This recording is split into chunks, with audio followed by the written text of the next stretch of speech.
What's up, internet? Thanks for watching this video. Moving forward, my next probably quite a few videos up until I can start making more current content will be kind of in this format where I kind of just go through a recap, mainly because I just have a ton of just kind of random clips that I don't really know what to do with. So I thought that this is just kind of the best way to do it, just to kind of talk about it, kind of explain some stuff, and just kind of, just talk about it. So yeah, let's just dive right in. So for those of you that don't live in Colorado, because, we're totally famous for, being a bass fishing state, I went to Aurora Reservoir in this video. These are my first two outings to Aurora Reservoir. I'm mainly going to be talking about the second time I went out. Actually, I'll probably talk about both. Anyways, to give you an idea, Aurora Reservoir has broken the state record for smallmouth bass, at least in my recent memory, twice. Might have even been 3 times. Anyways, so there's some pretty big smallmouths swimming around in there. So I decided to go ahead and give it a try because around where I'm from, there's not a lot of lakes that I can put my boat on. There's about 3 within, I want to say, about 30 minutes or 40 minutes. Pretty much less than an hour. Maybe 4. Anyways, it's not the point. The point is, I just wanted to give something else a try. Especially, I love going for bigger fish, too. So, with that being said, Aurora was definitely something I wanted to give a try.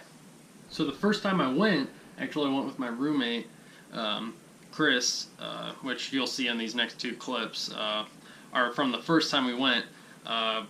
We started out the day, I started flipping a jig, and I ended up getting bit right away.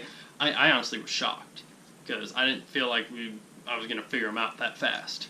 But after that, I didn't really get bit with the jig. I kind of stuck with it. But Chris, on the other hand, he was throwing a wacky rig Senko, which I'll show you kind of what he was doing there too. And he actually ended up catching our biggest fish of the day, like right after mine. And then he just started whacking them and whacking them and whacking them with it. And I eventually switched to a wacky rig too and started whacking them with them as well. Whacking. I'm dumb. Anyways, I also picked up the jig a few times because I love flipping a jig, and I caught a few more doing that, like probably like this one here.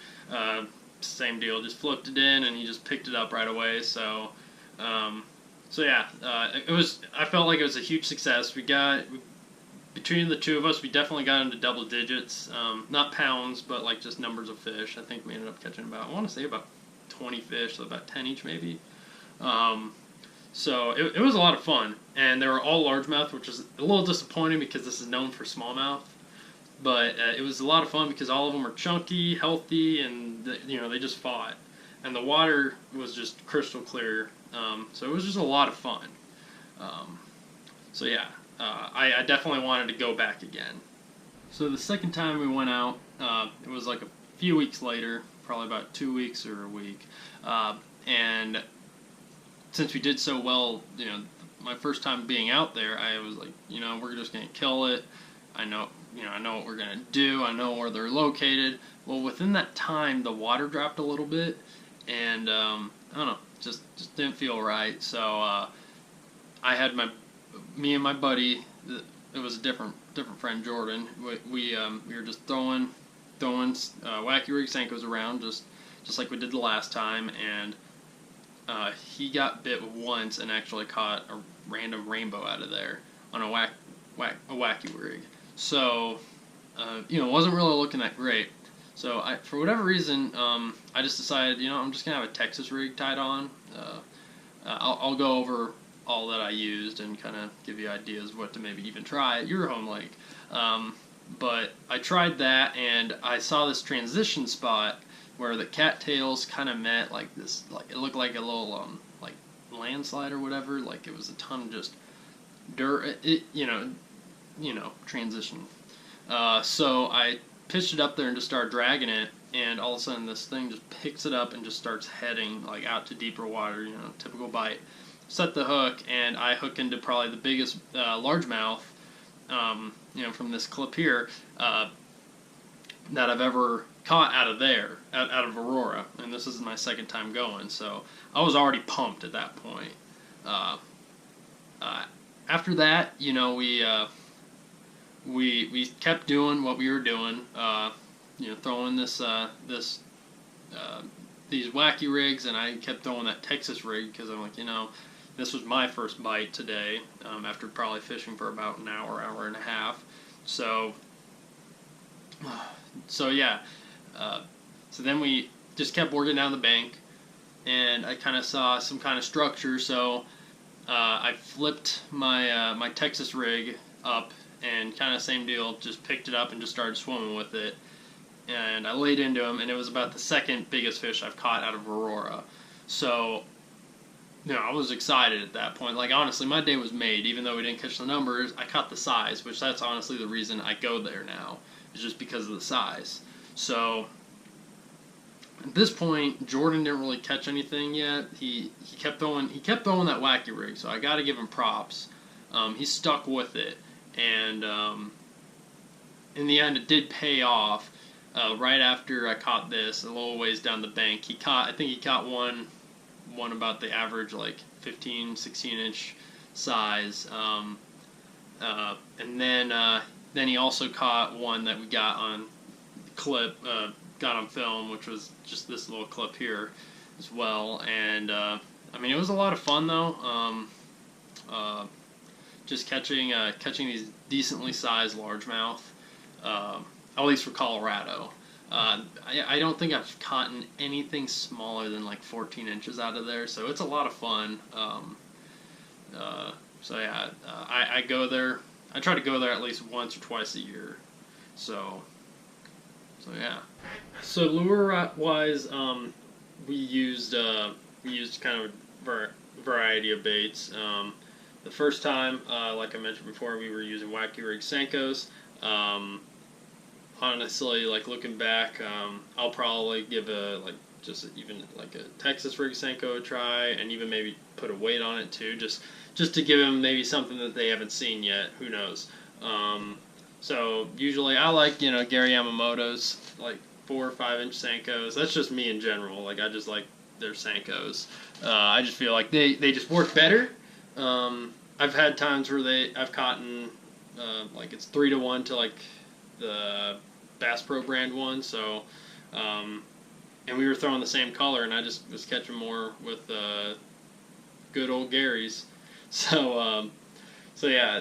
I mean, but that's what everyone says. Everyone loves Gary Yamamoto worms. So the only thing that I hate is, you know, they rip up, and obviously a lot of people say that too. But hey, I mean, that thing is money. So, but yeah, like I said, you know, I think I'm gonna do, especially this year, a lot of different things with the Senko. And there's a few other finesse things I want to try there too, like the Ned rig or even like a drop shot or whatever. So, but yeah, just to give you an idea, that's what we were throwing. Now looking back, I kind of have a better idea of maybe what to try and whatnot. The other lure that I used, like I mentioned, was a jig.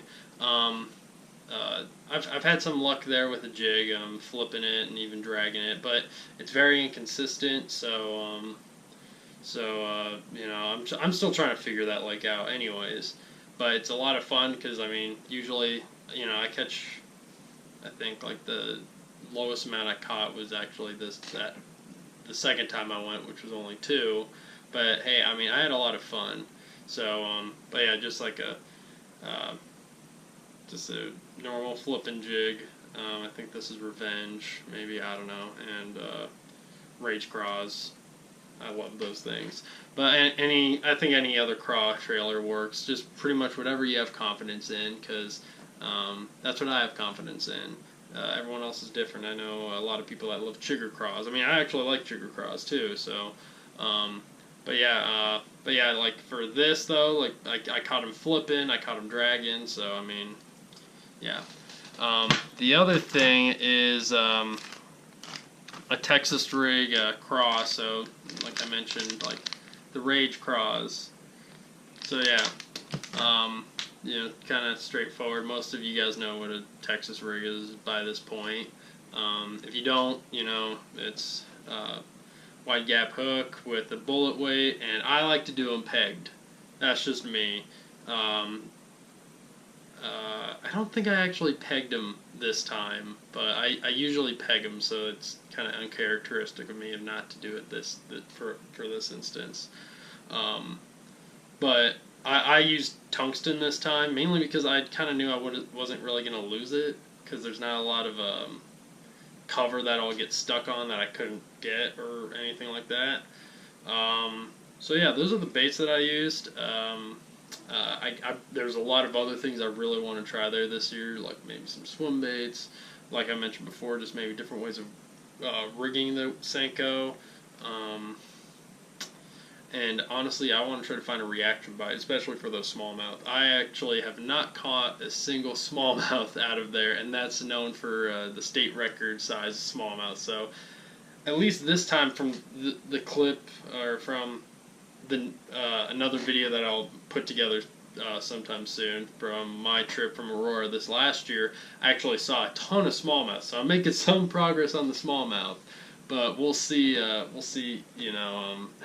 it goes. But there's a few things I want to give a try out there. So hopefully this year's going to be the year. So yeah. Thank you for watching. Hopefully you learned, or at least got entertained, or something along the lines of from this video. The big thing that I'd at least would like for you guys to take away from it is give new lakes and whatnot a try. Like if there's a pond or a lake that you've never tried or you've heard about or whatever, just give it a try, because you never know. I've had my boat for 2 years before I went there, went to Aurora, and it's probably one of my favorite places to go just because of the size. If you have to get skunked there, knock on wood, but it's just a lot of fun, and I'm definitely going to be going to a lot more lakes this year that I've never been to, just because of that. And it's because I've heard good things about it, and I'd like to figure that stuff out. And from what I've heard, I could probably break my PB at any of these lakes that I'm planning on going to. Even at Aurora, I could probably do that too. So yeah, this year I'm going to try to go to a lot of these more known for big fish lakes around here. Honestly, even some of the lakes that I fish now still hold some pretty big fish as well. It's just these ones are known a lot better for it. So, like I said, message to take home: try new things. And yeah, thanks for watching, and I'll see you guys next week or next video, whatever. And yeah, tight lines.